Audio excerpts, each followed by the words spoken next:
அன்பார்ந்த my V3 குடும்ப உறவுகளுக்கு வணக்கம். நண்பர்களே, நான் ஏற்கனவே காலர் வீடியோ பேசியிருந்தேன். சில கடினமான முடிவு எடுக்க போறேன்னு அந்த முடிவு நான் எடுத்துட்டேன். அது சார்ந்த விஷயங்களை இப்போ அடுத்து ஆடியோ உங்களை அப்டேட் பண்றேன். ஏன் அப்படின்னா இப்போ வீடியோ கண்டினியூவாக பேச முடியல, இமீடியட் அதுக்கான மூமெண்ட்ஸ்ல இறங்கியிருக்கேன். ஸோ என்னன்னா இதுக்கான விஷயங்களை கண்டினியூ ஆடியோவில் பேசுறேன், கேட்டுங்க. கண்டிப்பா நம்ம நிறுவனத்தோட செயல் திட்டத்துல எத்தனை தடை வந்தாலும் அதை இன்னைக்கு உதாரணத்துக்கு எடுத்துக்கிட்டா அணுகுண்டு போட்ட ஜப்பான் தான் மீண்டெழுந்து உலக வல்லரசா மாறிச்சு. அது மாதிரி மைவித்தியாசத்துல எத்தனை விதமா டிஸ்டர்ப் பண்ணி என்ன தாட்டை கிடைச்சாலும் திரும்ப நான் மீண்டு ஒரு மிகப்பெரிய பிசினஸ கிரியேட் பண்ணி எந்த நபருக்குமே லாஸ் இல்லாத அளவுக்கு சூழல் உருவாக்குறதுக்கான எல்லா முயற்சியும் செய்வாங்கிற இந்த வார்த்தையை சொல்லிட்டு உங்களோட ஆடியோவில் பேசுறேன். வணக்கம். அன்பார்ந்த மை V3 குடும்ப உறவுகளுக்கு வணக்கம். நண்பர்களே, இன்றைக்கி தேதியில் நான் ஒரு முக்கியமான முடிவு எடுத்துகிட்டு அதை செயல்படுத்துறதுக்கான சூழல் இப்போ இருக்கிறனால இப்போ இந்த வீடியோ நீங்கள் பார்க்கும்போது அந்த விஷயத்தை செஞ்சுருப்பேன். ஸோ அதுக்கு முன்னால் ஒரு நிமிஷமாவது கூட வீடியோவில் பேசணுங்கிறதுக்காக தான் அவசரமாக இந்த வீடியோ கிளிப்பிங்கை பேசிவிட்டு பின்னாலேயே இந்த ஆடியோ நான் போடுறேன்.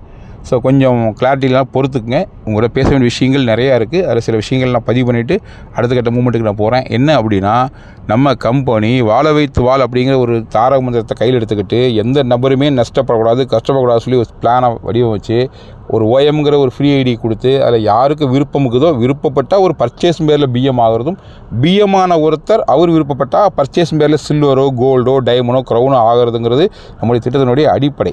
ஆனால் அதையவே சதிச்சு எதை நம்ம டெபாசிட் வாங்குகிறோம், இன்வெஸ்ட் வாங்க சொல்லிட்டு திரும்ப ஒரு பொய்யான ஒரு பிம்பத்தை உருவாக்க முயற்சி பண்ணுறாங்க.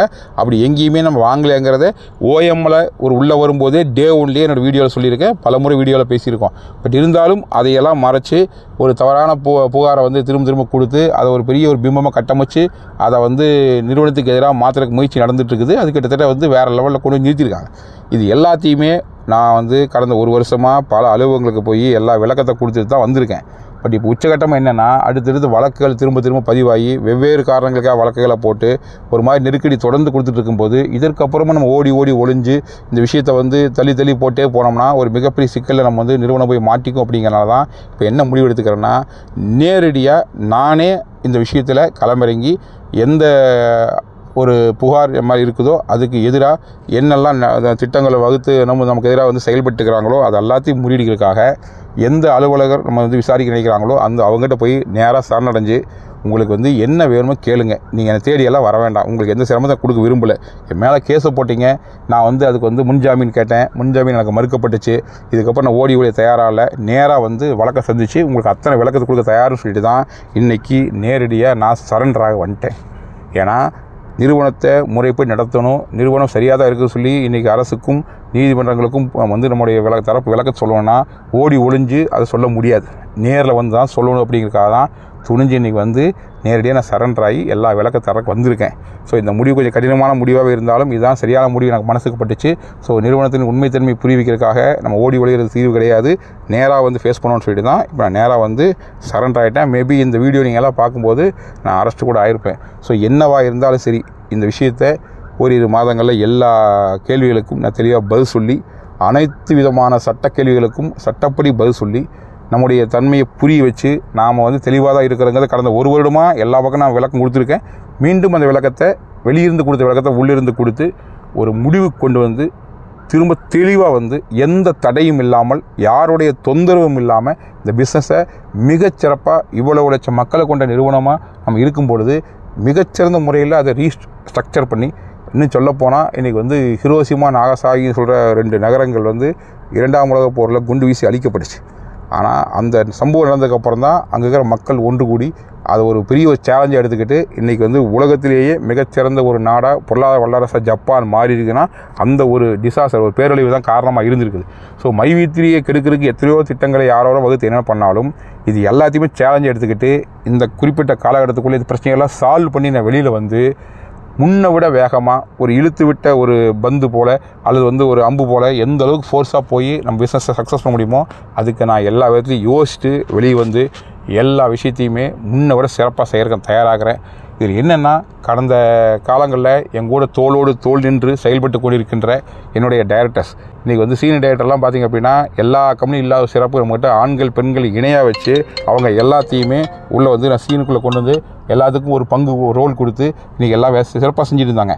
இன்றைக்கி அவங்களுமே இந்த மாதிரி ஒரு வழக்குகள்னால தலைமுறையாக இருந்து குடும்பத்தை விட்டுட்டு எவ்வளவோ சிரமப்படுறாங்க எனக்கு தெரியும். ஸோ இதெல்லாம் ஒரு முடிவு கொண்டு வரோன்னா இதுக்கு முன்னால் போய் நான் ஒரு முடிவு எடுக்கணும்னு சொல்லிட்டு தான் இன்றைக்கி நான் வந்து கோர்ட்டில் சரண்டராக வந்திருக்கேன். இந்த விஷயம் ஆடியோ நீ கேட்கும்போது நான் சரண்டர் ஆகிருப்பேன். ஸோ ஜெயிலுக்குள்ளே கூட போயிருக்கலாம், மேபி பெயில் கேட்பேன், கொடுத்தாங்கன்னா வெளியே வந்துடுவேன். இல்லைனா நான் ஜெயிலுக்குள்ளே போய் கூட இதுக்கான விஷயங்களுக்கு பதில் சொல்ல தயாராக இருக்கேன். ஸோ இந்த முடிவு தான் இப்போ நான் எடுத்துருக்கிறேன். நிறுவனத்தின் நலன் கருதி, நிறுவனத்தின் எதிர்காலம் கருதி தொடர்ந்து வளர்க்கும் போது ஒன்ஸ் நம்ம சரண்டர் ஆகி போயிட்டோம்னா இதுக்கப்புறம் என்னவோ அதை ஃபேஸ் பண்ணிட்டு வெளியே வந்துட்டோம்னா மேற்கொண்டு எந்த பிரச்சனையும் இல்லாத அளவுக்கு சூழல் உருவாயிரும். ஸோ அதை செய்யறதுக்காக தான் நான் இந்த முடிவு எடுத்திருக்கேன். கூடுதல் என்னென்னா, கடந்த மாதம் வரைக்கும், அதாவது கடந்த மாதம் முன்னத மாதம் வரைக்கும் நம்ம வந்து கரெக்டாக ப்ராப்பராக வந்து ஒவ்வொரு மாதம் வந்து பிஸ்னஸ் ப்ராப்பராக பண்ணி அதுக்குண்டான ஜிஎஸ்டியில் கட்டி எல்லாமே பண்ணியிருக்கோம். கடந்த மாதம் ஜிஎஸ்டி கட்டல. ஏன் அப்படின்னா, இன்றைக்கி எல்லா டைரக்டருடைய ஃபோன் நம்பரும் சுவிட்ச் ஆஃப் இருக்குது. ஸோ அந்த சுச்சுவேஷனில் வந்து மாற்றி அவங்களுக்கு கம்யூனிகேட் பண்ண முடியாத அளவுக்கு இருக்கிறனால அவங்களால வந்து ஓடிபி கொடுக்க முடியாதனால போன வருஷம் ஜிஎஸ்டி கூட கட்ட முடியாத அளவுக்கு சுச்சுவேஷன் இருக்குது. ஸோ இவ்வளோ நெருக்கடி இருக்குன்னு சொல்லும்போது இதுக்கு ஒரு முடிவு வரணும் இல்லையா? ஸோ எந்த ஒரு பிரச்சனைக்கும் ஒரு முடிவு இருக்குது. கண்டிப்பாக நம்ம பல முறை சந்தோஷமாகவும் இருக்கும்போதும் சரி, சேலஞ்சாக சரி சொல்கிற வார்த்தை நல்ல ஒரு லட்சியம் வெல்வது நிச்சயம். ஸோ இந்த சுச்சுவேஷனில் எந்த ஒரு இன்டிகிரேட் சுச்சுவேஷன் இருந்தாலும் அதுக்கு ஒரு தீர்வு இருக்கும். இவ்வளவு மக்களுடைய நம்பிக்கையோட, இவ்வளவு மக்களோட ஆசீர்வாதத்தோட, இவ்வளவு மக்களோட எதிர்பார்ப்போட, இவ்வளவு மக்களுக்கு வாழ்வாதாரமாக இருக்க நிறுவனத்துக்கு இத்தனை சிரமங்கள் வந்து சொல்லும்போது இது நிச்சயமாக இயற்கையும் இறையும் நமக்கு வந்து சரி பண்ணி கொடுக்குங்க நம்பிக்கையில் தான் இன்றைக்கி வந்து நான் கோர்ட்டில் சரணடை வந்திருக்கேன். ஸோ நான் சரண்டர் ஆகிருப்பேன். ஸோ வழக்குகளை முழுமையாக ஃபேஸ் பண்ணிவிட்டு அதற்கப்புறம் வந்து எல்லாத்தையும் ஒன் பை ஒன்னாக நம்ம ரீஸ்டார்ட் பண்ணி வேறு லெவலில் அவங்க என்ன தப்புன்னு சொல்கிறாங்களோ அதெல்லாம் ரிமூவ் பண்ணிவிட்டு, அது தப்பு இல்லைன்னு தான் நான் கடந்த ஒரு வருஷமாக நான் ப்ரூவ் பண்ணியிருக்கேன். பட் அதையும் மீறி இதெல்லாம் செய்யக்கூடாதுன்னு சொன்னாலும் அது அத்தனையுமே ரிமூவ் பண்ணிவிட்டு அவங்க என்ன சொல்கிறாங்களோ அந்த வரையறைக்குள்ளே இந்த பிஸ்னஸை வந்து மிகச்சிறந்த முறையில் கொண்டு போகிறதுக்கு நான் தயாராக இருக்கேன். ஸோ இதில் வந்து உங்களோட ஒத்துழைப்பு மிக மிக தேவை. அதை தாண்டி என்ன அப்படின்னா, இப்போ வந்து அத்தனை பிரச்சனையும் தற்காலிகமானது. ஸோ யாரும் மனசு விட வேண்டாம். எதுவாக இருந்தாலும் நம்ம பார்த்துக்கலாம். ஸோ கொஞ்சம் தாமதம் ஆகலாம் நம்ம ரீஸ்டார்ட் பண்ணுறதுக்கு. ஏன்னா ஒரு 1 or 2 months வந்து இந்த வழக்கெல்லாம் இருக்கிறனால இதெல்லாம் முடிச்சுட்டு வந்தால் நான் ஸ்டார்ட் பண்ணுற மாதிரி இருக்கும். பட் என்னவாக இருந்தாலும் சரி நம்பிக்கையோடு காத்துருங்க.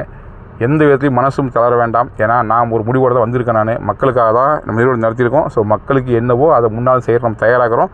ஸோ மக்களாக இருக்கிற அத்தனை பேருமே இன்றைக்கி வந்து ஆதரவு கொடுத்துருக்கீங்க. உங்கள் ஆதரவை தலைவணங்கி நான் வந்து சிரம் தாழ்ந்தி உங்கள் பாதங்கள் தொட்டு ஏற்றுக்கிறேன்.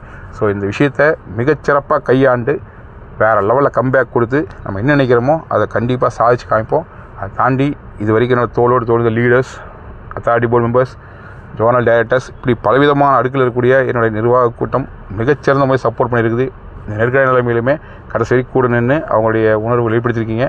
ஸோ தைரியமாக இருங்க. இது எல்லாமே தற்காலிகமானதான். யாரும் மனசு விட வேண்டாம்.